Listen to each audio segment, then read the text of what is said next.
Fala pessoal, beleza? Bom, como prometido, vou fazer esse vídeo de perspectivas para 2021, né, do lugar de fechamento. Isso é um fechamento especial, né, nesse último pregão do ano aqui para o nosso mercado, né?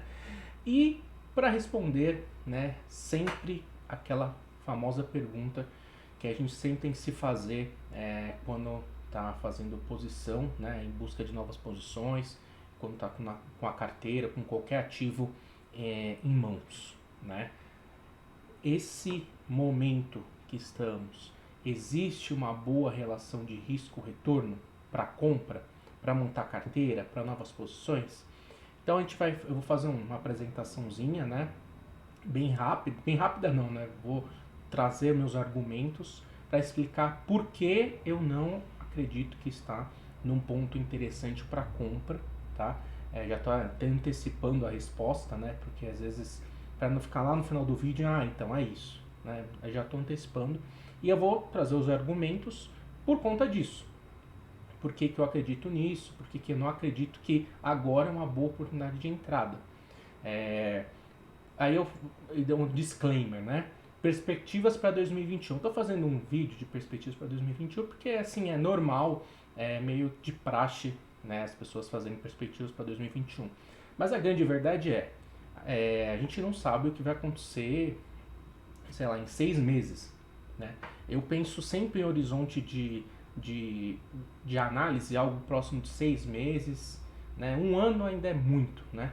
Então, parece que é muito curto prazo, né? Mas a gente trabalha com o mercado financeiro, a gente tem que nunca pensar, pelo menos eu penso assim, eu vou maturar meus investimentos para o longo prazo, isso com certeza, mas eu tenho uma busca, isso é minha, né? Busca sempre incessante pelo um ponto de entrada interessante. Então eu tenho que olhar o curto prazo. Então, eu penso muito nas minhas análises nesse período, né? Cerca de 6 meses, né? Pelo menos entender o que o mercado vai colocar para precificar para os próximos meses. E aí responder essa pergunta: tem uma relação de risco-retorno interessante? As perspectivas são tão boas assim? Se todo mundo está falando que vai ser muito bom, que é 130 mil pontos, o que o pessoal está colocando na conta para isso? Faz sentido? É plausível pensar nisso? Tem riscos? Tanto esse upside, né? A gente está a 120 mil pontos, né? Se for pensar, já está muito próximo do objetivo, né? Para chegar nesse objetivo e superar esse objetivo, o que precisa mais, né? O que vai levar para esse objetivo? Ou não, já está muito no preço. Então são essas perguntas que eu me faço e essa apresentação eu vou responder com vocês isso. E já que eu falei, antecipo, né, nesse momento não vejo um bom momento para uma entrada. O ponto de entrada na minha cabeça já foi, né, foi em 94 mil pontos, foi quando rompeu os 100 mil pontos, né, então agora esperar um pullback mais interessante, fazer uma entrada, né, porque o risco-retorno não está interessante. Então, vamos lá, né, e aí, pessoal, eu vou deixar na descrição do vídeo uma pesquisa, é a última pesquisa do ano, né? Que eu sempre peço para vocês responderem, né? Sobre o fechamento, sobre o Infotrade, tá? Então eu vou deixar na descrição do vídeo, se vocês puderem responder, agradeço muito mesmo. E desde já, muito obrigado por todas as respostas dos últimos meses, tá? Foram muito positivas, muito obrigado mesmo. E assim, quero melhorar ainda mais essa nossa parceria, né, e cada vez mais ser mais assertivo conforme vocês deram as suas sugestões e melhorar cada vez mais no Infotrade e, em especial, né, estou falando aqui, no fechamento de mercado, tá bom? Muito obrigado mesmo, então vamos lá. Bom, vou ficar aqui que nem no Mortal Kombat, né, para mostrar aqui para vocês e a gente vai falar um pouquinho sobre esse cenário. Então vamos lá, vamos começar aqui. Bom, qual que é o principal objetivo, né? Responder essa pergunta. Existe uma relação de risco-retorno favorável para comprar nesse momento? A resposta é não, e eu vou explicar por que não, tá? Quais são as discussões para chegar a essa conclusão que nesse momento, né, não existe uma boa relação de risco-retorno para a compra, né? Fazer um paralelo entre crescimento, a retirada dos estímulos, né, em especial Brasil, né, e as reformas fiscais, né? Eu estou olhando mais Brasil, né? Não estou olhando internacional, né? Eu estou olhando mais Brasil. O internacional a gente já sabe, né? Estados Unidos tem, né, tem a economia muito forte, né? Tem a moeda, né? E que consegue ter programas de estímulo, né, praticamente infinito, praticamente dinheiro infinito. China também, Europa é um pouco mais preocupante a questão fiscal, mas o Reino Unido, né, a zona do euro é muito forte, né? Eu falar aqui do Brasil, nosso querido Brasil, uma coisa mais micro, né, mais macro para a gente, né, no sentido macroeconômico para o Brasil, mas em relação ao mundo inteiro, né, a gente sabe que os estímulos eles devem continuar. Estou falando da situação brasileira que é um pouco diferente da situação mundial, em especial os Estados Unidos, com relação aos estímulos, né? Questão vacina, essa mutação do Covid e o lockdown, né? A gente tem que fazer esse paralelo, né? Eu vou falar um pouquinho mais sobre isso. Selic versus inflação, obviamente, né? Muito importante olhar isso. Entender se o Bovespa vai estar barato em dólar e o fluxo, né? O fluxo do hot money seria os estímulos, né? E assim, a gente sabe que os estímulos, pelo menos na economia norte-americana, vão seguir, o Fed vai seguir alimentando o mercado, então esse hot money vai continuar. Mas o ponto o Brasil não é o único emergente no mundo, né? Então a gente tem que prestar atenção nisso. Por isso que eu quero bater muito na questão fiscal brasileira, entender um pouco desse crescimento projetado para o Brasil que o pessoal está colocando na conta para chegar nesses 130 mil pontos, 140 mil pontos que querendo não tá logo ali, né? E discutir um pouquinho se realmente esse crescimento, se tem muito otimismo em cima disso, né? E se o mercado está a 120 mil pontos muito próximo disso, ele está colocando está muito próximo de colocar na conta todo esse crescimento projetado, né? Tem mais upside que esse crescimento projetado pelo mercado que já está bem próximo do alvo teórico, né? Então são essas perguntas que a gente tem que sempre fazer, tá? Então, esse aqui, né, fonte do relatório do Credit Suisse. O relatório do Credit Suisse sobre Brasil, perspectivas para 2021, sempre excelente, né? Assim, é um prazer realmente ler todo o relatório. São 70 páginas, né? Mas, cara, é muito bom, é muito bem feito. Os caras são, né? Por isso que é o Credit Suisse, né? Tá? Então, o que é isso aqui, né? É um mapa, né, de crescimento de PMI, de manufatura. Por que eu estou colocando o PMI de manufatura? Porque foi ele que eu utilizei, né, na época que a gente estava observando, lá quando o mercado estava nos 60 mil pontos, observando ali entre abril e maio, né, entendendo se o mercado realmente, né, se o índice, se a economia, na verdade, né, tinha chegado realmente no fundo do poço, né, e esses indicadores são muito importantes para entender. PMI, retail sales, né, vendas do varejo, confiança, tudo isso, né, em especial o PMI. E aí a gente pode observar aqui, né, que a gente vê março, abril, depois maio, você está vendo que os PMIs eles frearam ou ficaram estáveis, né? Depois junho começou uma retomada. Então, isso foi muito importante, na verdade foi assim, foi o gatilho para entender que ali estava um ponto interessante para entrar. Né? Esse foi um dos gatilhos, por isso que eu estou falando aqui. E a gente pode observar, né? Tá vendo que ele tá amarelo, ficou vermelho, né? Ele fez assim e agora está ficando verde, né? Então ele aqui, ó, é um V.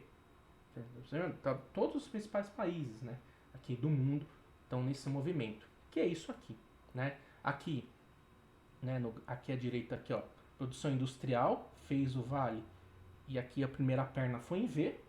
E aqui, vendas ao varejo, mesma coisa.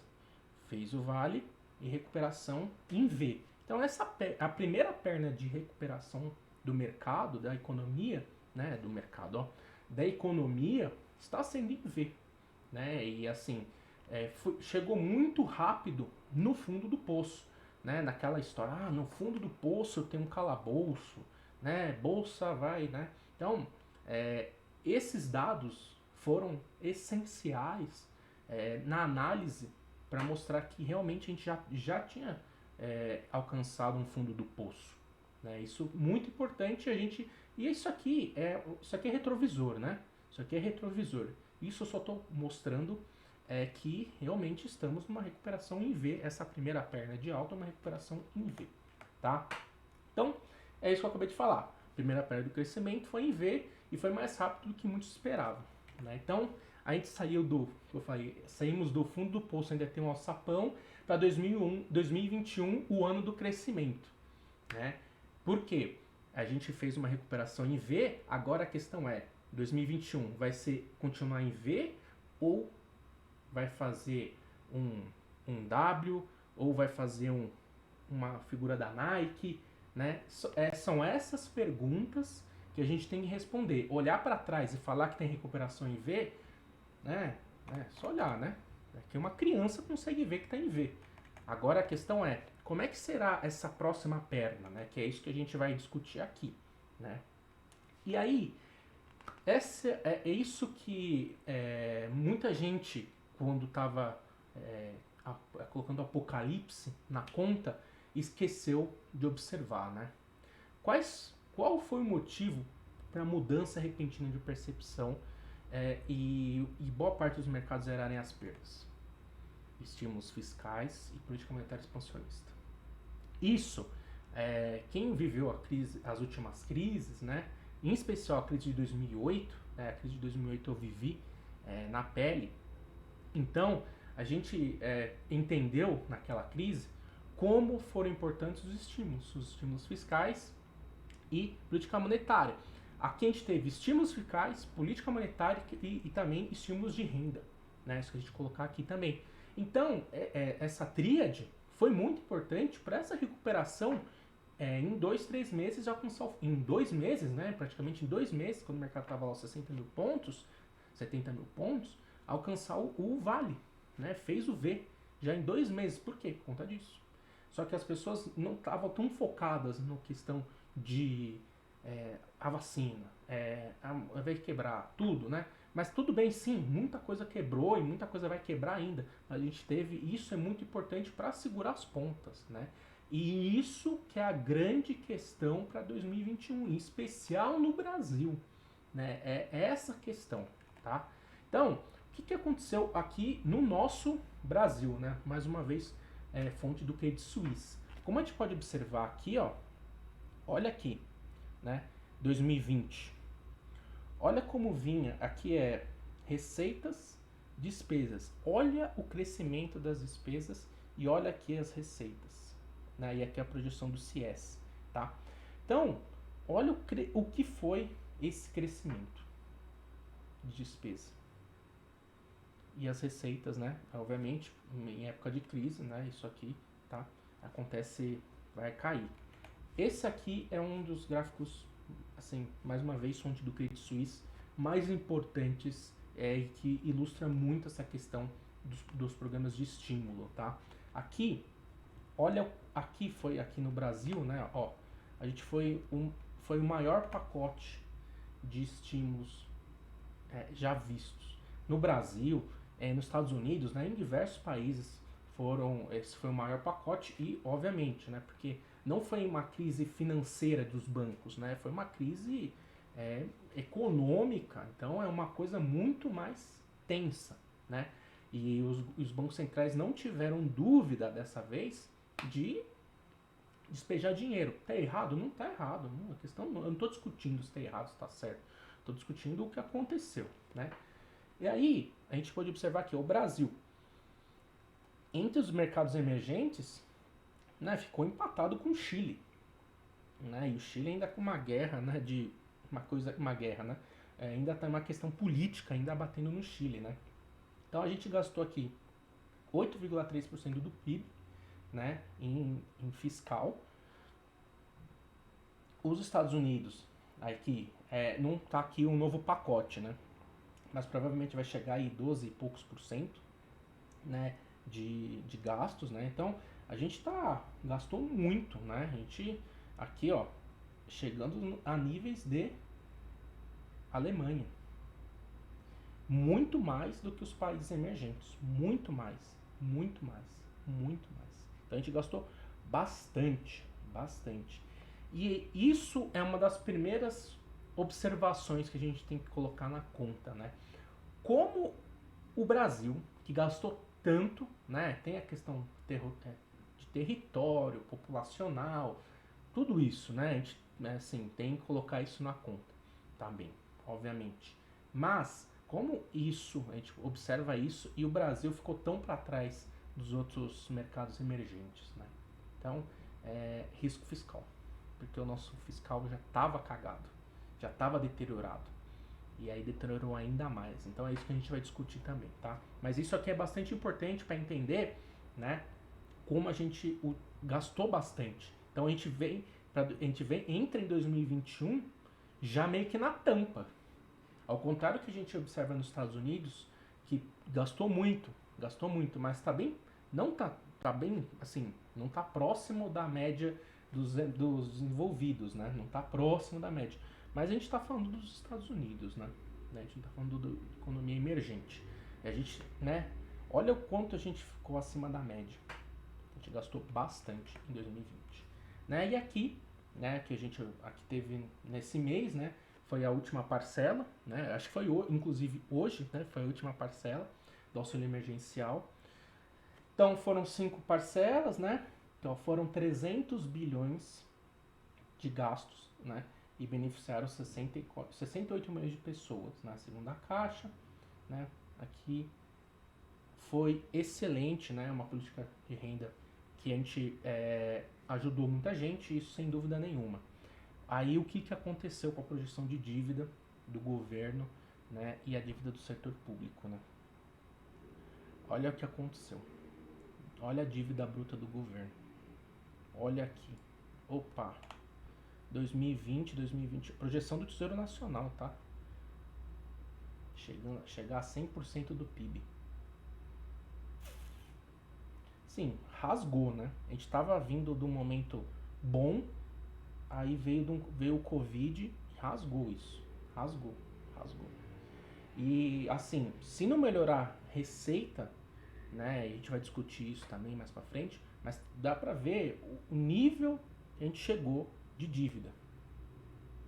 Estamos em um nível crítico de dívida do governo, né? Então isso é muito, muito relevante em todo o case do política fiscal, né? E aí a grande pergunta é, como será a segunda perna de crescimento? Que eu falei, vai ser um V realmente? A gente teve a primeira perna, como é que vai ser a extensão dessa perna? Vai ser um V esse ano? Vai ser um Nike ou vai ser um W? Né? É isso que a gente vem discutindo, tá? Nos países desenvolvidos, mais estímulos caso não houver uma resposta consistente do lado econômico. Né? Isso a gente já viu, né? Isso a gente vai ver ainda mais. A gente sabe, né? Lá fora, assim, vamos dizer, tá tranquilo com relação à política expansionista, política de renda, essas coisas. Tá tranquilo. Né? Então, o Fed já mostrou diversas vezes que vai fomentar a economia, né? Vai dar crédito para as empresas não quebrarem, fluxo de crédito, isso é muito importante, até mais do que a renda, né? Tá em discussão agora, né? Um aumento do pacote para a questão da renda, né? Uma vez que em toda a composição de PIB o consumo é muito importante. Em qualquer composição de PIB, de qualquer país, eu acho, né? Acredito eu, consumo é muito importante, né?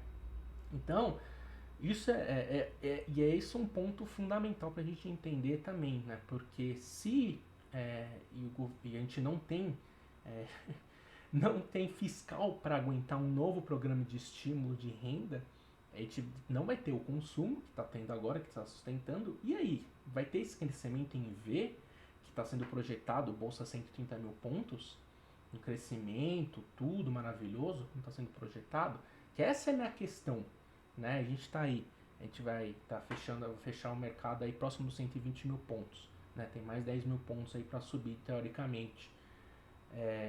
Tem esse crescimento projetado é um crescimento crível, né? Difícil acreditar nisso.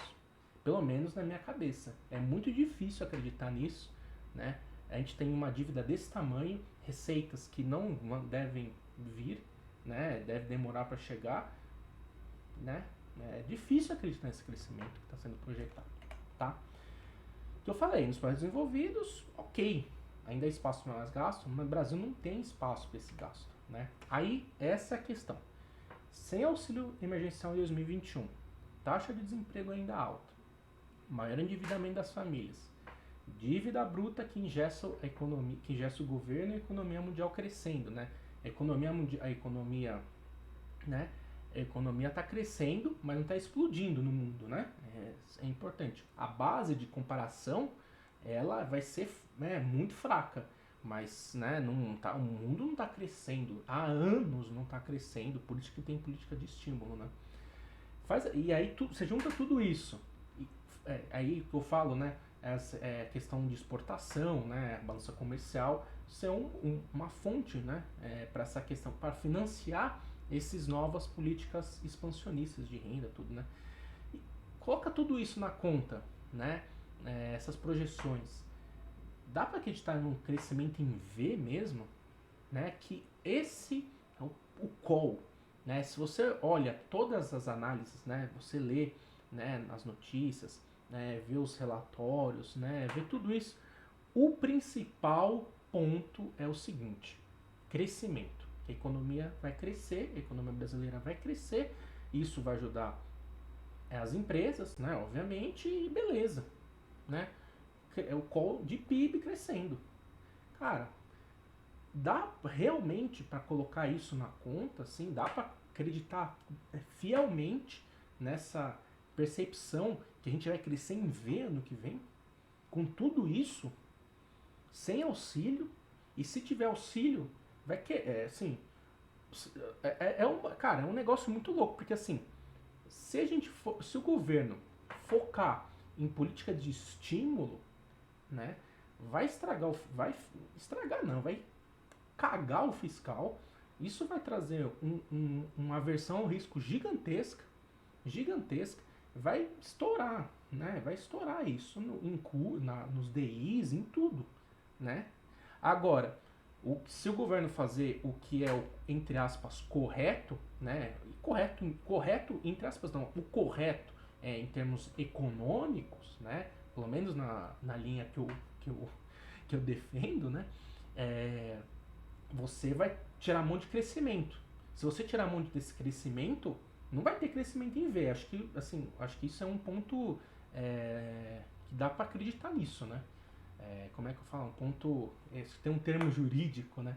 Que fala ponto pacífico, né? É algo pacífico, né? Então, assim, ou o governo estoura o fiscal e pensa em crescimento, ou ele não cresce e essa perspectiva de crescimento reduz. E aí, você, olhando tudo isso, você acredita que você, a 120 mil pontos, o mercado a 100 mil pontos, é hora de montar carteira? É hora de fazer? É hora de encher o carrinho? 2021 é porrada? Né? Eu acredito que não. Nesse nível que está, eu sinceramente, não vejo um risco-retorno assimétrico para compra, né? Na verdade, é um risco totalmente... tem mais risco. O upside, eu não vejo grandes upsides e vejo os riscos que estão aí colocando que estão colocando aqui na mesa, que corroem o principal ponto de upside que os caras estão colocando, crescimento. Então, difícil, né, acreditar nesse movimento, né? Pelo menos é o que eu penso, tá bom? Né? Obviamente, né, minha opinião é importante para mim e para quem me acompanha, tal. Se você tem uma opinião contrária e acha que a 120 mil pontos tem que comprar, cara, vai lá, compra, siga seu setup, né? E vai que vai. Sim, obviamente, algumas coisas podem ter oportunidades, né? Não digo que o mercado inteiro não vai ter oportunidades, mas eu estou dizendo assim, montar a carteira, né? Que você vai lá pega o seu dinheiro e vai, pá, né, o dinheiro que você estava lá em caixa, pega tudo e coloca na bolsa, porque agora vai explodir, né? Difícil. Infelizmente, assim como no ano passado, está sendo vendido dessa forma, né? Mais uma vez, cuidado, cara. Cuidado para não se engessar. Cuidado para não se engessar. Quando estava 93 mil pontos, quando estava um risco-retorno interessante, época era eleição norte-americana, que não sei o que, e o investidor estrangeiro entrando na frente de todo mundo. E a galera, não, porque é risco americano, e a bolsa em EWZ lá nos fundos de 2012. Né? Depois a gente dá uma olhada nisso. Então, cuidado, tá? Só peço muito cuidado com relação a isso. A gente vem, depois eu vou mostrar a carteira, obviamente, até o fechamento, como é que fechou a carteira no ano, tá? A gente vem carregando posição, mas a gente tem caixa e vem fazendo parcial. Tá? É isso que a gente vem fazendo agora. Não vou montar posição, não quero montar posição nesse momento, né? Isso tá fora da minha conjecturação. Eu vou esperar um pullback para fazer uma entrada e aí buscar uma oportunidade de um risco retorno mais interessante. Não tenho pressa para isso. Sinceramente, não tenho pressa. Tive pressa quando bateu 93 mil pontos, tá? Então, bolsa 130 mil pontos, que é a média aí que o pessoal está colocando para 2021. Os riscos apontados pelos próximos, assim, você olha os relatórios, né? Todo otimismo, né? Não sei o quê. Os riscos que os caras colocam, recuperação econômica e os riscos fiscais, que são coisas que estão totalmente conflito, é um conflito total, cara, é um conflito. O risco fiscal, o fiscal vai ser colocado em risco para ter recuperação econômica. Se não tiver recuperação econômica, só o fiscal. Né? Ou se não tiver nada para nada, né? Se não evoluir a agenda fiscal, é pior ainda, né? Tá? Então, só para a gente chegar nisso, vamos falar um pouquinho, vamos fechar isso aqui. Recuperação econômica colocada em xeque justamente porque 2021, governo brasileiro, só o governo brasileiro, estou falando do governo brasileiro, não estou dizendo lá fora, tá? Fed, Banco Central Europeu, isso vai ter a ração do mercado que a gente fala, vai ter a ração diária sempre, né? Mas aqui, né, a gente está com um problema muito grande com relação ao fiscal que compromete os programas de renda, né? Compromete isso. Com a retirada disso, vai diminuir o consumo, a gente está com desemprego alto, né? E assim, é difícil acreditar num crescimento tão pujante como está sendo projetado. Difícil acreditar nesse movimento. Muito difícil acreditar nisso. Pelo menos eu não acredito tanto. E isso me faz crer que bolsa 130 mil pontos é difícil, se for pensar nesse risco que os caras colocam, que é recuperação econômica. Riscos fiscais, né? Esse é um dos grandes problemas. Por quê? Privatização, né, assim, não sai. Né? Primeiro a gente está indo para o terceiro ano de mandato, né? Terceiro e quarto ano de mandato, difícil é alguma coisa, tomara que saia, cara. Eu não quero ser pessimista com relação a governo, né? A equipe econômica tem tudo para ser. A equipe econômica é uma equipe econômica que tem tudo, ou tinha tudo para evoluir nesse lado de reformas, né? Privatizações, só que não anda. Não anda. Privatização em especial não anda. O fiscal, cara, as reformas fiscais, eu espero que tem que andar, né? Na verdade, não é que eu espero que ande, tem que andar, cara. Tem que andar. Se não andar, vai ser complicador para tudo. Então, o fiscal vai ser chave para o mercado brasileiro, em especial, para o 2021. Vai ser chave. Se ficar a mesma enrolação desse ano com a evolução com a agenda fiscal, né?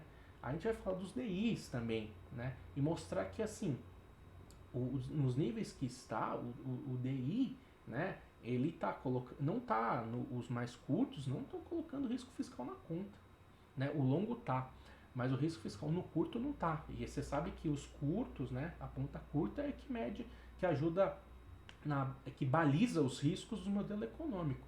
Se isso aumentar, e tende a aumentar se não tiver nenhuma novidade, vai ser complicado. E não tá tendo, né? Não tem essa novidade, nunca vem essa novidade.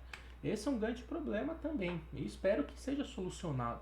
Né? Torço para isso, literalmente. Meu, isso é fundamental para qualquer coisa. Para qualquer coisa. Isso aí, obviamente, né? Tô falando aqui, mas a gente sabe que o ambiente menos burocrático, né? É um ambiente. Tem todo, né? Não é só o fiscal, tem toda uma reforma, né? Desburocratização enfim, né? Não vou entrar nesse assunto, né? Porque aí é mais 2 horas aqui conversando sobre isso. Mas, olhando, né? A gente vê que tá complicado e espero que ande. Olha, e uma coisa que eu nunca me atrevo a tentar prever: política. Cara, isso tem que deixar cientista político, né? Na XP tem o Paulo Gama, tem o Mortari, o Marcos Mortari lá da Infomoney. Os caras entendem, são os caras que entendem. E eu nem vou me meter se vai ter, se não vai ter agenda, como é que tá a agenda, se vai ter o centro. Né? O Centrão ganhando muito espaço, ganhou muito espaço em 2020, em 2021 vai ganhar mais espaço dentro da nossa política, né? Então, vamos ver como é que vai ser. Eu espero que o governo tenha a capacidade de se conseguir fazer boas alianças com o centro, porque o centrão vai ser a bola da vez para 2021. Mas isso eu não quero nem discutir porque eu não tenho capacidade para discutir política aqui, apesar de adorar, tá? O que eu tenho um pouquinho mais de aptidão para discutir é a questão de recuperação econômica e a gente já comentou sobre isso, tá? Questão Covid, né? A gente está numa corrida para vacinação. Isso é muito importante, né? Se você vê os noticiários, né? Os laboratórios lançando as vacinas, os governos aprovando as vacinas, né? Tem muita gente para vacinar, obviamente, né? Mas está tendo uma corrida, e isso é muito importante, isso anima muito. Só que isso anima muito, isso já vem sendo colocado no preço, né? Desde o que? Sei lá, desde o meio do ano passado, né? Vacina. Isso já tá. A gente já sabe, a vacina já tá aí, né? Não tem mais que colocar no preço. Né? Já está sendo colocada no preço a questão vacina. O que aconteceu de novo? E que me preocupa, né? Muito, muito, muito mesmo. Não na questão da fatalidade do nível, assim, né? Obviamente sempre um disclaimer com relação a Covid, essas coisas, né? Porque é uma coisa que alastrou o mundo, né? Destruiu o mundo, famílias, né? Então, sempre com muito cuidado para falar sobre isso, muito zelo e respeito com tudo e com falecidos, né? Mas o que me preocupa mais nesse momento, tá? O que acontece? É a nova mutação do Covid, que aumenta, né? A nova mutação que está se espalhando, né? Já está no Brasil, já relatos nos Estados Unidos, na Europa, tal. Ela não é mais letal, né? Mas ela se espalha mais. E isso significa o quê? Chance maior de lockdown. Tá? E é esse ponto que eu quero chegar. Né? Eu não vou chegar se vai ter, se é mais letal. Essa não é minha discussão. Minha discussão é: isso tem maior chance de lockdown? Do jeito que estava, não tinha maior chance de ter um lockdown. Nessa nova mutação, uma vez ela se espalhando, tem uma maior chance de lockdown. E aí a gente pode começar um ano com lockdown mais forte. E isso vai travar a recuperação econômica. Tá? E aí entra a questão dos bancos centrais alimentando o mercado, alimentando com crédito, pacotes de estímulos, tudo isso que vai evitar uma derrocada, mas no primeiro momento sempre vem uma correção, óbvio, né? E a situação é mais grave aqui no Brasil, que a gente está com esse fiscal com a corda no pescoço. Que isso é o grande negócio. Porque se ocorrer essa questão do lockdown, vai ter a questão da calamidade. Vai estender o prazo da calamidade, teto vai pro buraco, né? Teto de gastos, isso aí esquece. E aí vai ser risco na veia com relação ao fiscal. Então, é esse risco que a gente tem que monitorar de perto, tá?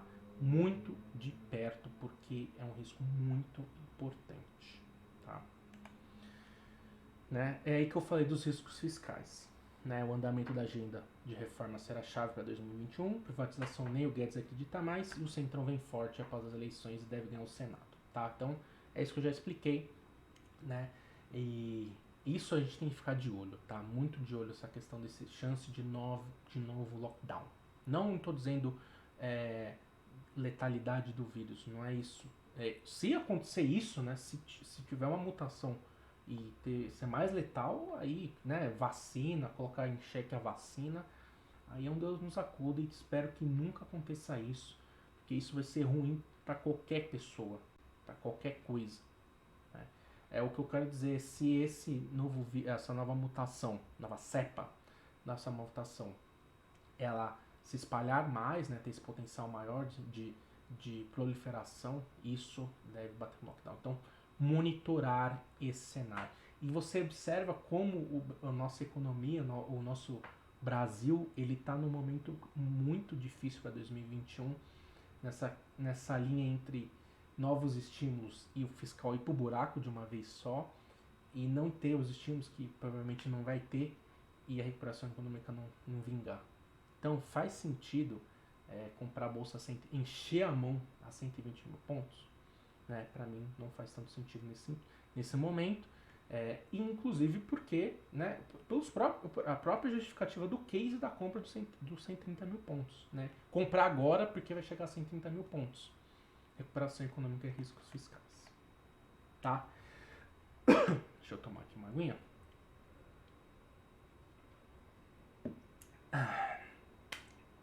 Então, uma das grandes perguntas, né, que a gente tem para esse próximo ano, questão Selic e inflação. Né? O próprio Banco Central mudou o comunicado, o último comunicado, colocando, desculpa pessoal, colocando mais uma vez metas de inflação como principal meta, né? Não tão mais a questão do crescimento, como estava sendo colocado, né? E a inflação voltou no radar do Banco Central. Quer dizer, nunca saiu, mas agora está nas metas de inflação mais uma vez, tá? Se eu estou projetando um crescimento menor do que as pessoas estão colocando na conta, né? Essa questão da inflação não deve ser um problema, tá? Mesmo com as commodities em forte alta em 2021, né? As commodities não devem frear em 2021, pelo menos é o que eu li, e faz um pouco do sentido econômico também, tá? A gente tem uma defasagem aí de oferta e demanda bem forte, tá? A questão é que o preço uma hora vai bater, né? Uma hora vai bater, né? É isso que a gente tem que ficar de olho, né? O preço também, ele vai fazer a diferença, mas aparentemente não tem um downside absurdo a ser colocado na mesa, né? Não tem mesmo, tá? Então, ficar de olho nisso, tá? Outra coisa, né, que eu falei, aí tá, vamos voltar para a inflação. Se eu estou projetando menor perspectiva de crescimento, não deve ter tanta inflação assim como projetado, mesmo na rebarba dos IGPs por IPCA, tá? Então, nesse sentido, eu acredito no call do Bacen, né, de juros estáveis Selic estável até final desse 2021, ou no máximo subindo no final do ano, e aí ano que vem subindo. Tô com o BC nesse sentido, porque o BC ele tem essa perspectiva. Por quê? Se o governo, o que o BC acredita? Que o governo não vai avacalhar o fiscal. Se o governo avacalhar o fiscal, o BC vai mudar totalmente a mão e vai subir os juros. Na hora. Mas aí se o governo avacalhar o fiscal, não vai ter crescimento. É difícil, né? Bem difícil. Então esse é um risco muito complicado mesmo, né? Para você ficar feliz e contente de comprar a bolsa a 120 mil pontos, tá? Aí que eu falei, né? Se houver extensão do estado de calamidade, agenda de reformas para depois e o novo descontrole dos gastos públicos em busca de maior crescimento, o risco fiscal que o mercado coloca na curva, a curva mais longa, será justificado. Tá? Então, a curva mais curta não está esse risco, não tem isso aqui, não está colocado esse risco. Né? Então, e a gente sabe, né, que não tem mais downside para a Selic no curtíssimo prazo, no curto prazo, né? Não tem mais downside para a Selic. É o estável upside. Pense nisso. Então, qualquer cenário, Selic em alta afeta a curva de juros e o risco dos modelos. Então, vamos fazer o seguinte, vamos dar uma olhada nos gráficos para entender um pouquinho melhor onde a gente está. Vamos lá, tá? E aí, só para, né? A última pergunta é se existe um risco retorno favorável. Então, só para fechar, né? A gente vai falar sobre isso. Tá? Vou começar pelo nosso querido Ibovespa aqui, né? O mercado já está quase fechando. E aí a gente vai fechar o ano, né? A gente vai fechar o ano aí numa ligeira alta de 3%. Renovado o topo histórico, né? O topo histórico foi renovado 120.149, né? Ele foi renovado hoje, no último pregão do ano, como a gente pode observar, tá? E aí, o que a gente tem aqui, né, no semanal? Vamos dar uma olhada se faz sentido você encher a sua mão de ações, né? Montar a sua carteira agora a 120 mil pontos, tá? Vamos lá, vamos entender. Então, a gente tem, né, desde onde realmente deu a compra aqui, né? 93 mil pontos entre setembro e outubro. A gente vem de uma alta de praticamente 30%, né? 20%, aí 25%. Banda já foi aberta, negociando próximo da banda superior de Bollinger, que já está aberta. E FR do semanal, em região de sobrecompra. Né? Olha como o mercado respeita essa região. Né? Olha como ele respeita essa região de sobrecompra. Ele respeita muito bem essa região de sobrecompra. Tá? A gente tá no mesmo cenário do ano passado, né? Mesmo, dezembro, né? Chegamos, tá? Mesmo cenário do ano passado, né? Então, no semanal, tá sobrecomprado, né? Aviso de sobrecompra. No diário, também, né? Nem se fala como tá sobrecomprado. Né?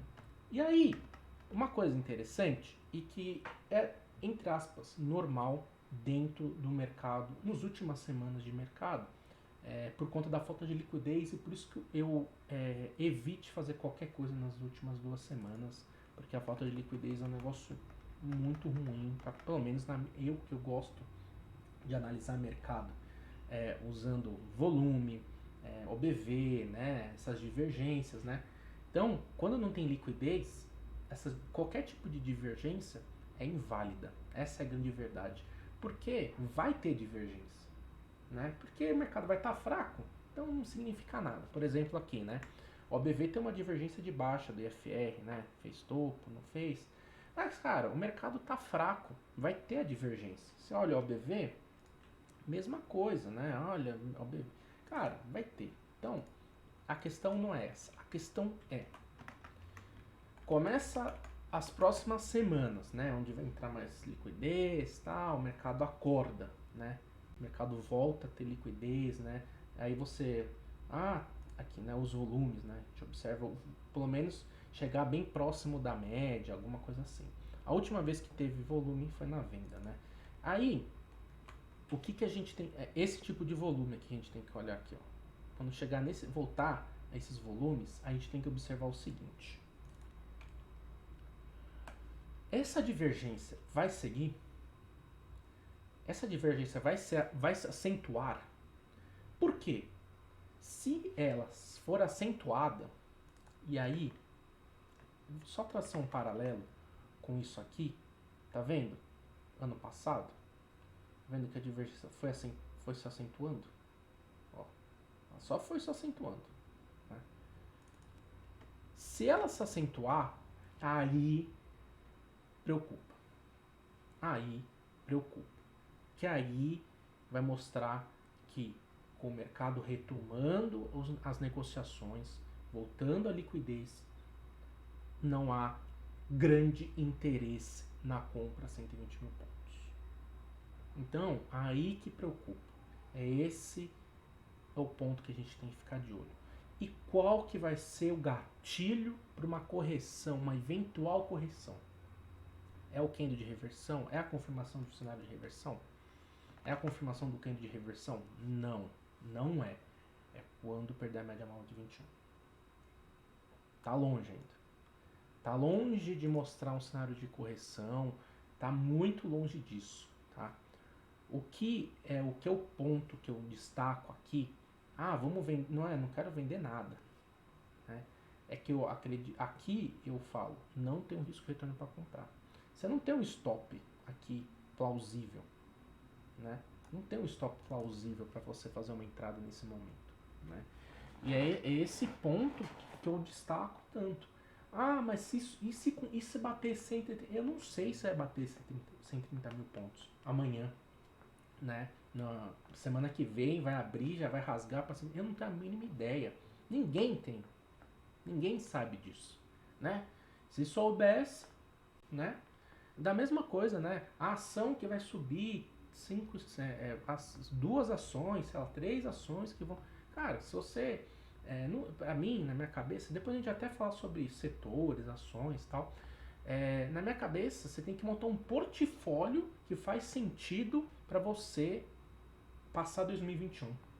Né? Se eu soubesse as ações que vão subir, que tem perspectiva, eu pegaria meu portfólio, né, que hoje tem, sei lá, 12, 13 ações, pegaria, reduzia para 2, 3 ações e só colocaria lá. E pronto, e acabou. Né? Você tem que observar o portfólio que faz sentido para você em 2021. Né? É isso. Né? E se essas ações se encaixam nisso. Tá? É isso que você tem que ficar de olho. Né? Se você tem as 2, 3 ações que vão subir ano que vem, pega, né? Limpa todo o seu portfólio, né? Pega, aproveita, né? Primeiro pregão do ano, limpa tudo, zera todas as suas posições e compra essas 3 ações. E vai. Depois termina o ano, no final do 2021, realmente foram as ações que bombaram. Então é isso, né? Eu não consigo pensar nisso, eu não consigo trabalhar mercado financeiro nesse sentido. Eu trabalho em construção de portfólio, tá? Aí a gente fala um pouquinho de setorial e tal, fala um pouquinho sobre isso mais pro finalzinho do vídeo, tá? Então, a gente olha aqui o nosso querido Ibovespa, se ele perder a média móvel de 21, aí fica estranho. Mas por enquanto, nada a ser feito, tá? E qual seria o ponto de entrada para você, Rafael? Tá? Eu fico confortável de entrar, realmente fico confortável no teste da média móvel 72. Tá? Eu não fico, literalmente não fico confortável comprar mercado aqui. Não fico confortável. Cara, eu tenho uma dificuldade, isso é um erro meu, tá? Eu tenho uma dificuldade de comprar topo, é inacreditável, né? É horrível isso, né? Eu tenho muita dificuldade disso, de comprar topo. Eu não tenho essa capacidade, né? Eu sinto muito desconfortável em falar aqui é um ponto de entrada interessante, né? Eu não tenho, infelizmente, eu não consigo fazer esse tipo de operação. Meu setup é mental mesmo, né? Mental e operacional, eles não suportam esse tipo de operação. Então, para mim, o ponto seria uma correção para a média móvel de 21 do semanal. Do semanal. Não, do semanal. Então, fico tranquilo esperando esse movimento. E se continuar subindo? Por isso que a gente não fica girando carteira. A gente faz um portfólio para seguir posicionado. Se continuar subindo, a gente já está posicionado. E pronto. Tá com 100% da posição feita? Não, não está, óbvio. Mas está participando do mercado com boa parte do capital alocado. Né? Isso que é o mais importante. Né? É ganhar e ganhando. E não ganhar toda hora, sempre, toda hora. Né? Nossa, Olha, tem 20% do capital, porque vai chegar, eu tenho que colocar. Bom, se você tem certeza absoluta que comprar agora vale a pena, aí você coloca os seus restantes do seu capital, pega tudo que você ganhou e manda bala. Tá? E pra mim não faz o mínimo sentido fazer uma entrada aqui, tá bom? Tá? Aí, né, você olha o mensal. O mensal ainda, né, ainda tá longe da região de sobrevento. Tá longe da região de sobrevento. Aí pode ser uma justificativa para você comprar, porque o mensal tá rompendo aqui o topo e tá abrindo a banda de Bollinger, né? Mas eu, sinceramente, usei o mensal quando voltou aqui em março, né? Quando bateu aqui a média móvel de 72 e deu essa barra aqui, ó, essa sombra inferior grande. Aí eu usei o mensal para fazer uma entrada, mas não compro o topo não, tá? Beleza? Né? Acho que o momento de entrada ele é muito importante. Não adianta você falar, compra a bolsa todo mês, você compra, porque, cara, esses médios, né? Você vai fazendo, só é difícil, né? Um bom momento, você tem que buscar um bom momento de entrada. Para mim é fundamental. Eu não tenho essa mentalidade de que você tem que entrar toda hora para entrar. Não tenho essa mentalidade mesmo. Pra mim, não me convence você toda hora entrar em qualquer coisa, né? Só porque, sei lá, enfim, acho que tem momentos para entrar. E aí você encontra um bom momento e você entra com capital relevante que vai fazer a diferença, tá? E grande, em bons momentos, é o que vai fazer a diferença para você no longo prazo, tá? Então, vamos dar uma olhada nos gráficos dolarizados antes de entrar aqui.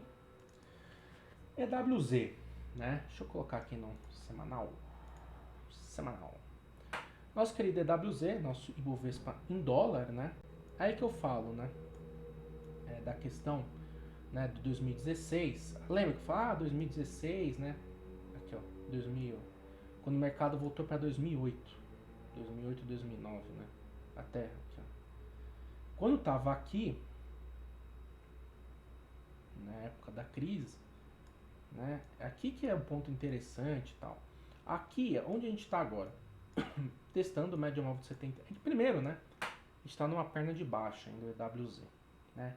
No curto prazo, a gente saiu, a gente está nessa perna de baixo, mas no curtíssimo prazo a gente rompeu um pivô de alta. Então a gente está em alta no curtíssimo prazo.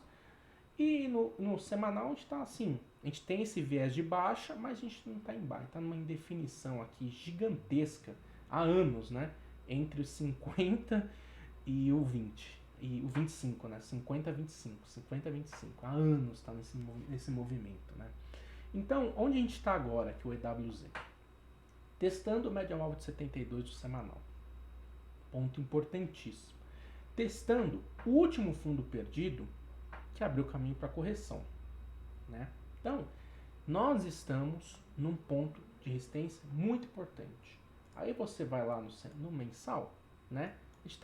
Só para entender um pouquinho melhor, né? Aqui a nossa congestãozinha, o último fundo perdido e tem as médias do mensal também, né? Então, a gente está num ponto de resistência bastante importante. Maravilha. Show de bola. Né? No diário, a gente tem aqui, né? A gente acabou de fechar um gap, né? Acabou de fechar um gap aqui, né? A gente tem, assim, eu acho complicado, né? Falar disso aqui, ó. Isso aqui, ó. Né? Que tem um ombro, cabeça, ombro. Que, eu acho tem nos 60 minutos, cara, mas eu não sei, cara, eu não me ateio, não vou me ater tanto nisso. Tem um pivôzinho de. Não, cara, não coloca isso muito na. É o que importa, o que importa, né? O que eu acho que o que mais importa é que no EWZ a gente está numa região de resistência muito importante. No diário, no nosso Ibovespa, né? A gente está no topo histórico. Então, já vindo numa região de sobrecompra do semanal e do diário, são pontos que me falam o seguinte, cara, o risco por retorno para comprar agora não é interessante. E 2021 você vai comprar? Sim, pretendo comprar, não pullback, e não vou entrar 2021 comprando. Esse é o ponto do vídeo, é mostrar, justificar por que eu não vou encher a mão agora, né? Entender as perspectivas para os próximos meses, que ajuda também a entender por que não vale tanto a pena fazer a entrada nesse momento, o lado do macro, o fundamento, e aqui o lado gráfico também está me apontando. Então são as duas coisas que eu mais utilizo, mostrando assim, tem muito risco implícito, tem muito risco para você tomar e pouco upside. Então para mim não faz sentido. Para mim, né? Na minha opinião, no meu setup que eu utilizo. Né? Aqui fazia sentido, né? Quando a gente comprou aqui entre setembro e novembro. Aqui fazia sentido. Né? Aqui, né, março e abril, fazia sentido. Aqui não faz o mínimo sentido para mim. Tá bom? Bom, eu nem vou entrar na discussão de S&P. Com S&P, vou até falar, vai. O S&P tá muito bonito, tá? Segue sem sinal algum de correção, né? É que nem a mesma coisa aqui, né? Se perder as médias, pode, mas por enquanto não tem nada justificando, tá? Não tem nada apontando para isso.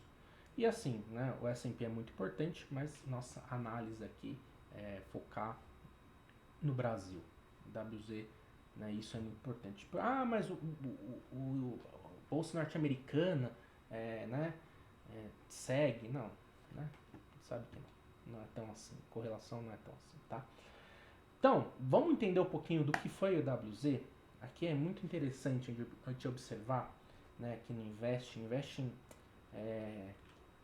cara, ferramenta maravilhosa, né? Tem que agradecer, né? Porque tem muita coisa boa, só fazer um cadastro, né? Que muito bom, tá? Então, a gente está fechando o ano, né? Ainda tem, amanhã acho que tem pregão lá fora, né? Vai ficar mais, só 2, 3 horas, mas enfim. O que a gente quer mostrar aqui? No ano, o EWZ fechando não, deve fechar o ano com uma queda aí próxima de 21%, né? Olha a diferença com relação aos emergentes, né? O índice emergente. Brutal. E é isso que fez, né? Ó, nesses últimos meses, nesse mês subiu 6, né? Deixa eu ver aqui o negócio. Opa, não, aqui é WZ. Né? Nesse último mês subiu bastante também. Quanto subiu aqui? 23%? Caramba. É isso mesmo? Eita. Bom, enfim. Não sei. Uma olhada ali. Mas enfim, aqui tava muito pior, né? No mês passado subiu pra caramba o EWZ. Então, você vê como o mercado brasileiro estava barato. E realmente ainda está muito barato. Se você for comparar com relação aos outros emergentes, a própria Rússia, né? México está fechando o ano, o EWZ mexicano aqui, né? Só para ter o mesmo padrão, né? Não fazer laranja com maçã, né? Falar em EWZs, né? MSCI Brasil, MSCI Rússia, MSCI Tailândia e tal. Você vê como está muito descontado, né? A gente está barato em dólares, né? A gente está muito descontado em relação ao MSCI, o índice padrão, né? Isso é uma conta que eu gostaria de fazer muito, só que dá muito trabalho, eu preciso parar para fazer.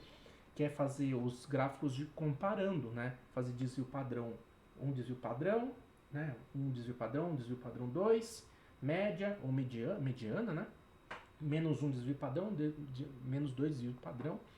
E aí entender onde a gente está nessa comparação, né? A razão entre WZ com emergente, né? Colocar numa mesma base e tal, né? Saudades da Bloomberg que dá para fazer isso, ó, né? Saudades. Enfim. Mas assim, bem cru aqui olhando, né? A comparação dá para ver que a gente está muito atrasado, né? Até com relação à Rússia, a gente está bem atrasado, né? Aqui, nossos pares, né? Turquia, cara, África do Sul, próprio Chile, né? Então, a gente está muito... E o que é isso? Fiscal, né? Fiscal. A nossa moeda, querida moeda aqui, ó. nossa querida moeda aqui. Olha aqui, a gente só não tá no... Ó, engraçado que em moeda a gente tá um pouquinho mais meio padrão com os nossos emergentes aqui, né? Nem tanto, né? Mas enfim, você vê, né, como a gente está muito atrasado, nossa bolsa, ela realmente está descontada em dólares, né? Isso é bem latente, né? Agora, só para comparar coisas, né, diferentes, né, só para a gente entender aqui, isso aqui é laranja com maçã, né? Mas só para a gente ter uma comparação aqui, né, a gente está fechando aqui próximo do México e tal. Acho que isso também ajudou, né? A gente fechando próximo do nosso Colômbia azedou tudo. Mas o importante é olhar o MSCI, isso que é o dolarizado, né? É isso, é olhar laranja com laranja, não laranja e maçã, tá? Então a gente observa que a gente está muito descontado mesmo. Olha o EWZ, né? Tem espaço? Tem espaço, né? É o que eu falei para vocês, né? Vamos dar uma olhada aqui, onde a gente está. Né? A gente está muito longe do topo, extremamente longe. Deixa eu ver se tem mais. Não tem mais base aqui, tá? Aqui. A gente está muito longe do topo, né? A gente tá em região de fundo, né? Do fundo de 2016, do fundo de 2009, 2008 e 2009, a gente está em região de fundo do EWZ. Só que a gente está no meio do caminho das médias, né? A gente está num ponto de uma resistência intermediária muito importante, e ainda tem que chegar a 50, né? Que aqui é o ponto mais importante para iniciar uma tendência de alta no curto prazo. Então o Brasil está muito descontado de fato. Só que no gráfico, pelo menos agora, a gente está numa resistência intermediária muito importante. E um dos grandes riscos que justifica esse desempenho horrível aqui do MSCI brasileiro, né, do MSCI Brasil em relação aos outros, é o fiscal, é o risco fiscal, né, que bate na nossa moeda. E aí que é o problema, aí que é a questão mais problemática. Tá bom? Bom, bolsa está fechando, né, a gente está aí já com praticamente 1 hora de vídeo. Então, vamos fazer o seguinte, vamos dar uma olhada aqui nesse fechamento. Vamos dar uma olhada aqui. Bom, a gente vai fechar o ano, né, uma ligeira queda no diário, fechando o ano aí com uma alta, eu falei, de 3%, né? E já expliquei mais do nosso Ibovespa. O dólar, né, fechando o ano aqui, né, o dólar, testando muito próximo da média móvel de 72, né? Que é um importante suporte, né? Realmente confirmou a perspectiva de fundo sobre os 5 reais, né? Isso é um patamar muito importante, né? Então, o dólar fechando ainda num viés de alta e sobre um suporte muito importante, enquanto o Ibovespa fechando uma resistência muito importante esticado. E aí você olha o dólar, né? Então, cuidado. Risco retorno, né? Essas assimetrias, e essa assimetria em especial é importante a gente observar. Dá uma olhada no 23 aqui, só para entender, esquece candle, né? Só para a gente entender o seguinte, regiões, né? A gente tem que olhar as regiões.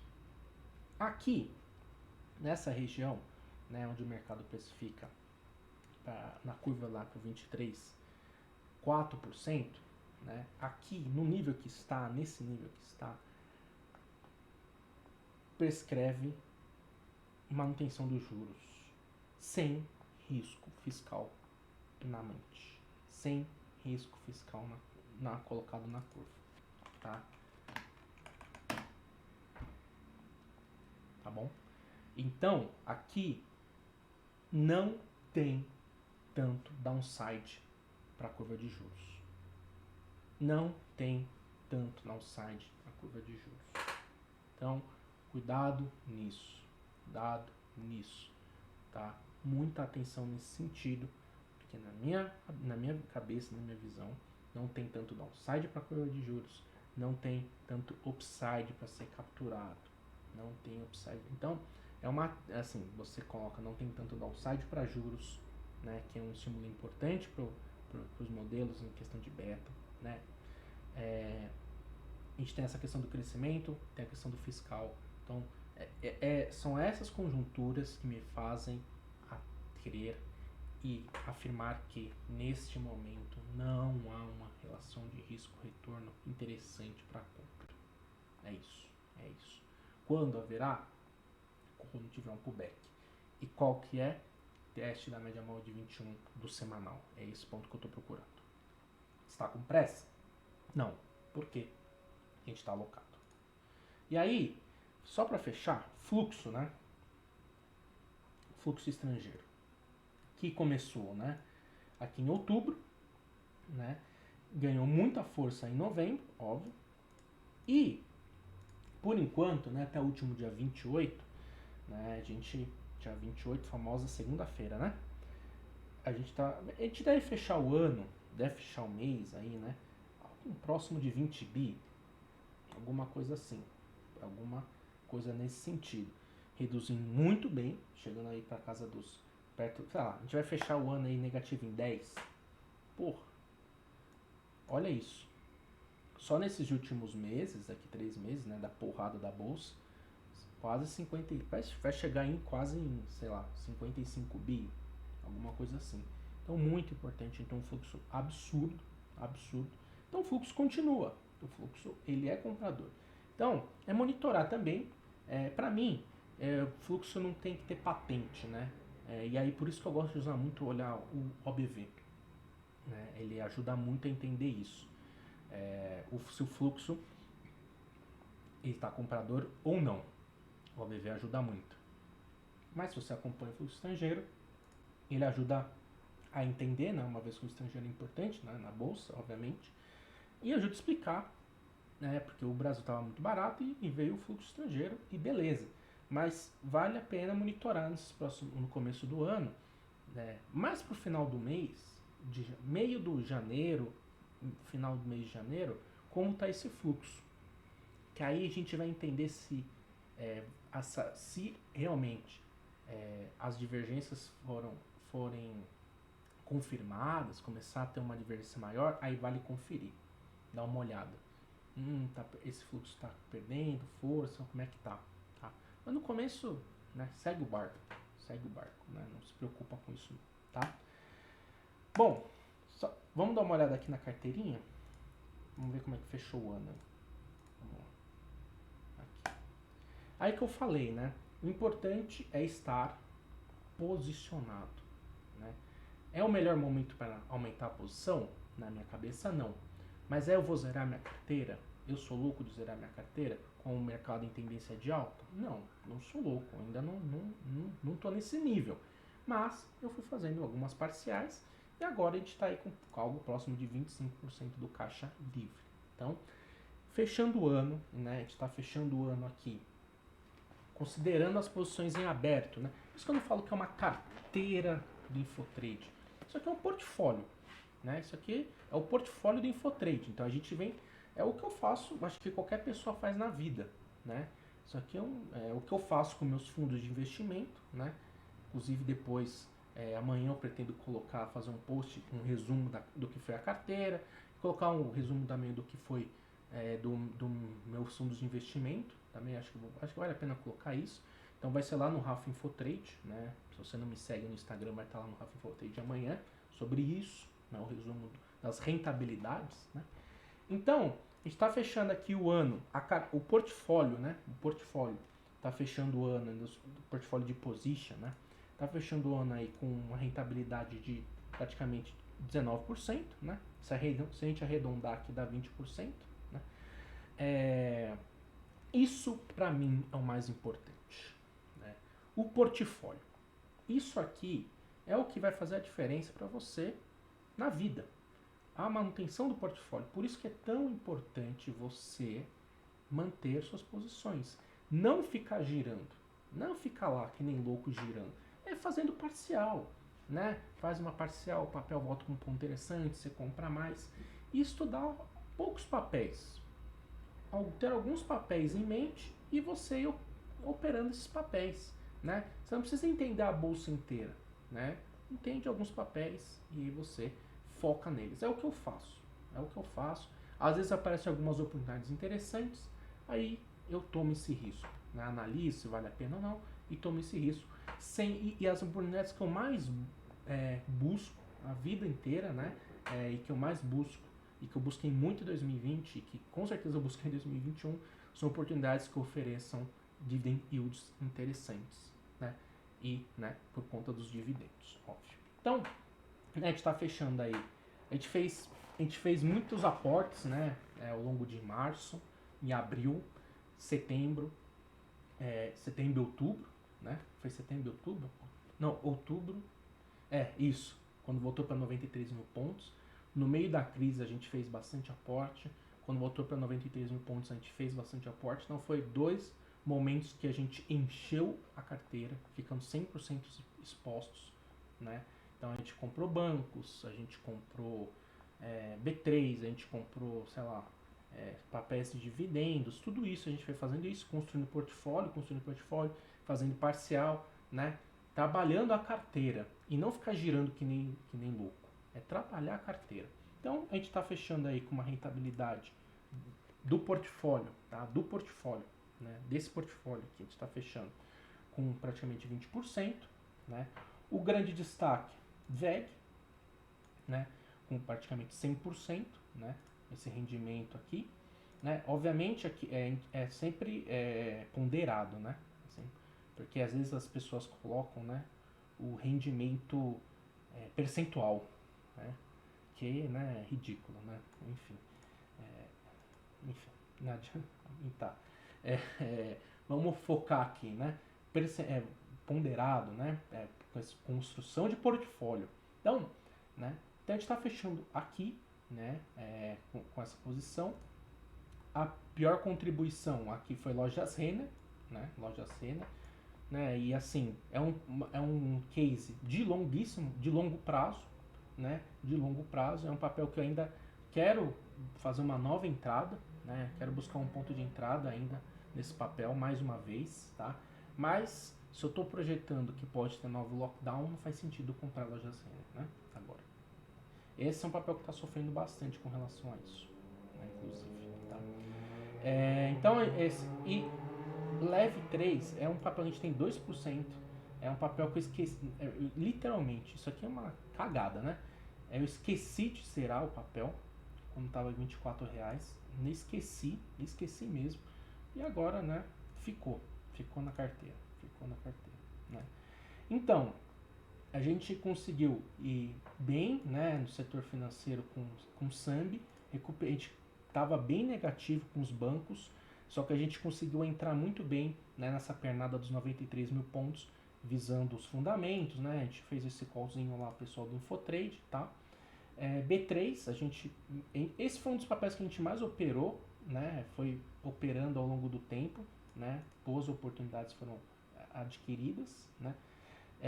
A gente fez Vift, né? Por conta dos dividendos, pagou muito bons dividendos, né? Mesma coisa de CESP vai pagar ainda ano que vem um ótimo dividendo, ainda então vamos esperar.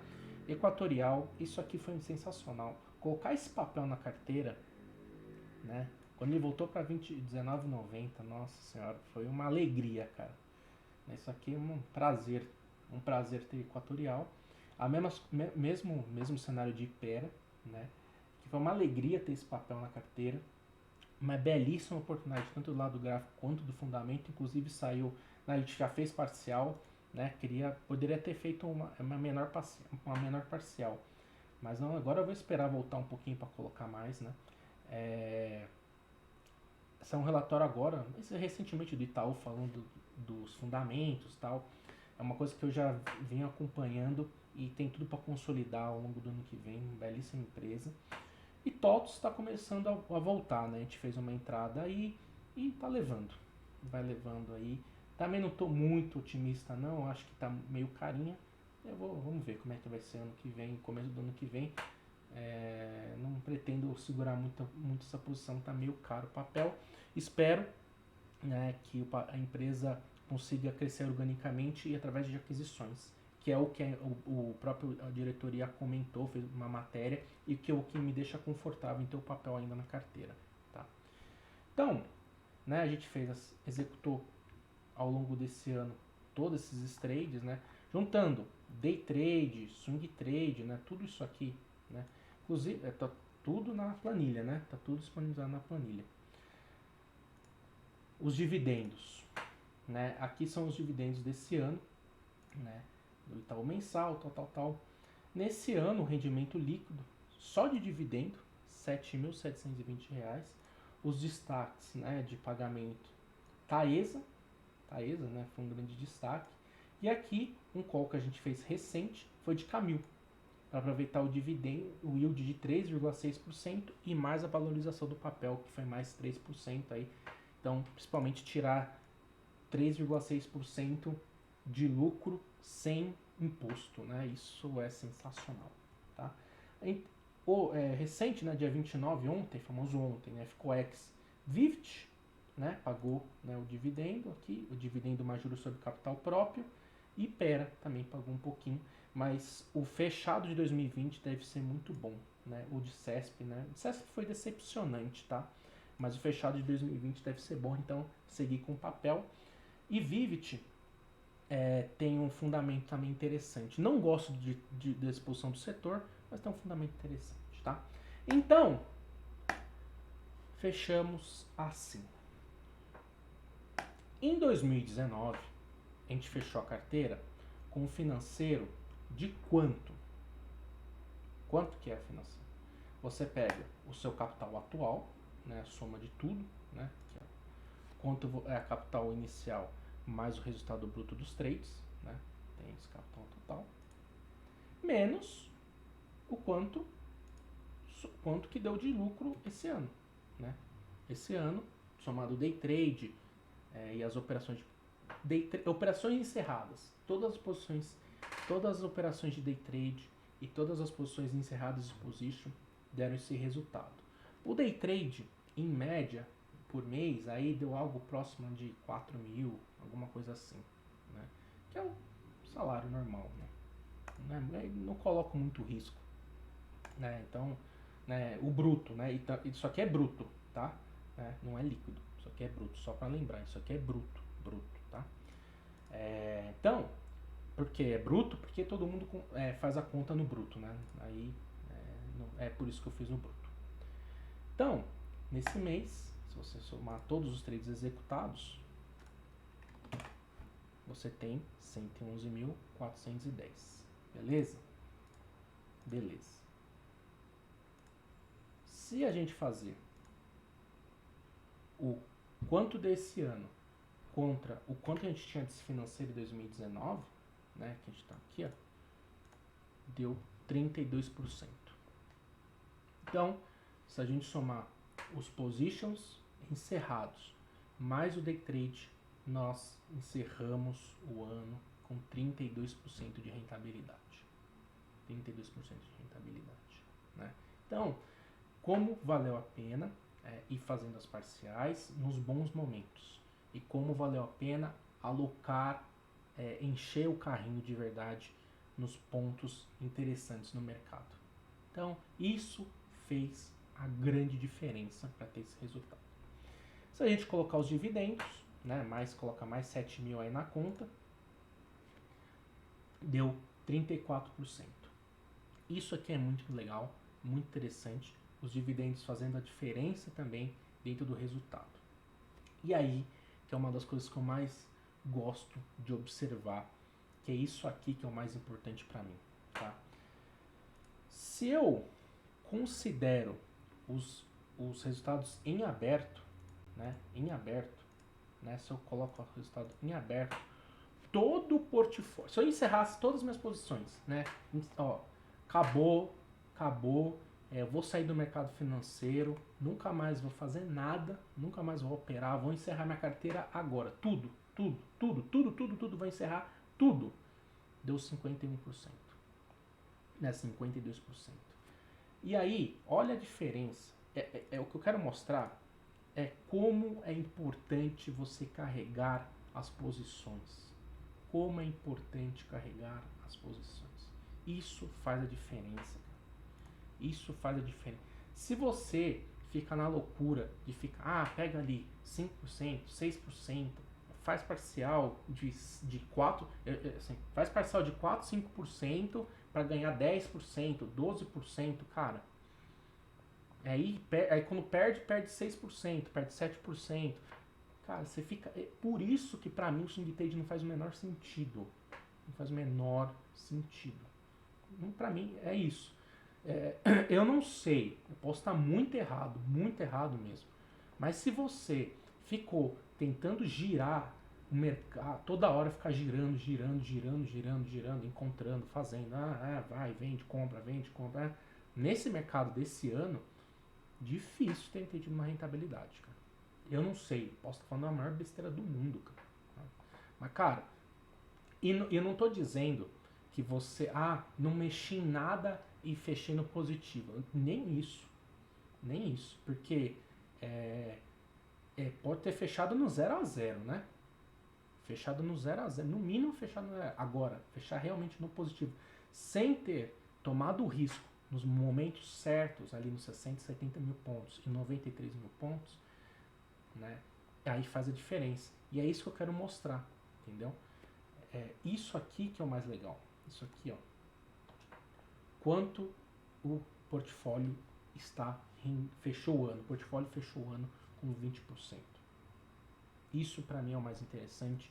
É o que mostra que a minha cabeça está correta em ter posições, manter posições. Se você quer girar, gire no day trade. E aí o day trade ajudou muito pro fechamento do mês, pro fechamento do ano. Foi uma contribuição bastante importante dentro do resultado. Aí, mas eu não faço day trade. Tira o day trade e qual que é o seu salário, né? O quanto você porque, né, afinal de contas, é o seu ganho. Se você tira o day trade, tira disso aqui, o day trade, né, que eu falei que dá uns 4 mil, 5 mil reais por mês, tira 5 mil reais por mês, tira isso aí e coloca o seu salário, o bruto, que deve ser mais, assim, não sei, né, mas coloca isso, mais a rentabilidade, dá mais ou menos isso, né? Substitui o day trade pelo seu salário, né? Então, essa conta, que é essa conta que eu faço para mim, porque eu não posso fazer day trade, eu sou analista, mas eu posso fazer operações, né, pelos fundos de investimento, né? Tem fundo de Vale, fundo de Petro, fundo de Financials, fundo de e-commerce, fundo de várias coisas, né? S&P, fundo cambial, lá. Então, essa conta que eu faço, né? E é isso que me motiva também fazer. Afinal, analista é uma profissão e você ganha por isso, óbvio, né? Que seria o meu day trade, né? Agora, o swing, o meu position, eu consigo fazer como faço aqui, né? Com as ações, eu consigo fazer via fundos, mesma coisa, cara. Só não posso ter VEG, mas me posicionar bem no mercado e me alavancar nisso, eu consigo. Então, pra mim, por isso que eu tô trabalhando como analista, porque eu acredito que me compensa financeiramente e eu consigo também realizar meu sonho, que é que eu virei analista, né? Poder passar esse conhecimento e poder ter uma comunidade e poder viver disso de forma de ter satisfação financeira e satisfação pessoal. É isso, basicamente é isso, tá? Então, a gente fechou esse ano aí muito bem, cara. Né? O Ibovespa fechou com uma alta de 3%, a gente conseguiu bater de longe o Ibovespa. Tá? Aí amanhã eu coloco o resuminho das rentabilidades lá no Rafa Infotrade. Beleza? Vamos falar um pouquinho de setorial? Vamos falar um pouquinho aqui. Só para fechar, né? Que já tá ficando muito longo. Tá, pessoal. O que eu venho falando, né? Vamos só aqui, ó, falar um pouquinho aqui. Né? Como eu disse, né, um papel que eu quero aumentar minha posição, que tá aqui, que eu quero observar, é Lojas Renner. Vamos olhar o semanal, né? Perto desse último fundo. Eu fiz parcial, a gente fez uma entrada aqui, né? aqui em março, aqui nessa região dos 36. A gente fez parcial nos 46. Se voltar para 38, eu faço uma entrada. Tô louco para alocar, louco para alocar no setor de shoppings, né? Mas eu tô esperando essa questão do lockdown, todas essas coisas. Não tenho pressa para entrar nesse setor, principalmente depois desses gaps depois desse gap de baixa, né? Não tenho pressa no topo. Quero comprar Iguatemi entre a região de 33 e 32.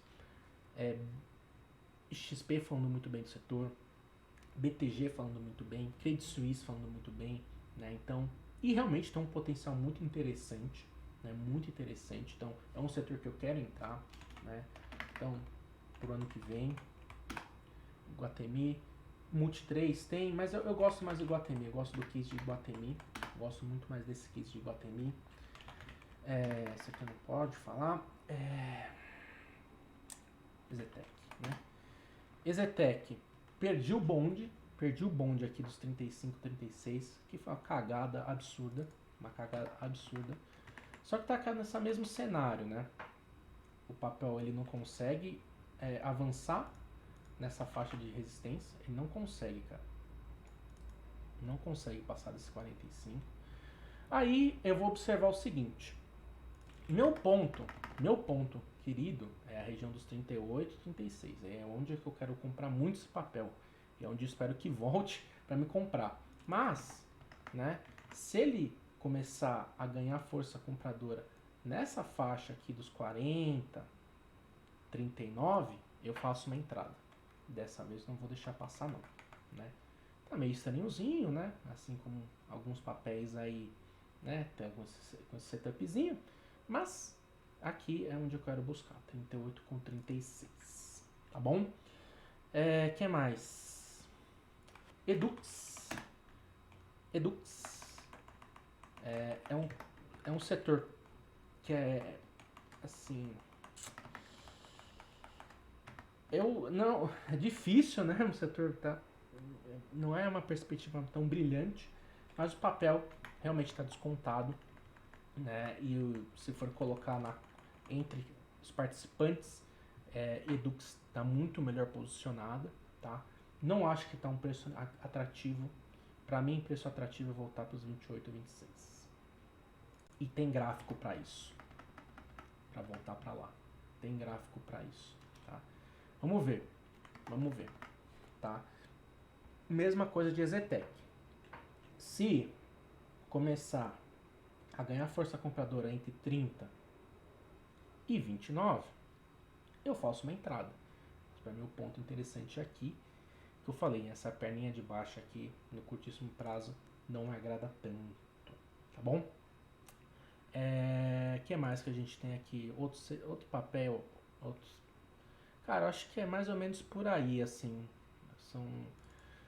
Deixa eu pensar. Pardini é uma.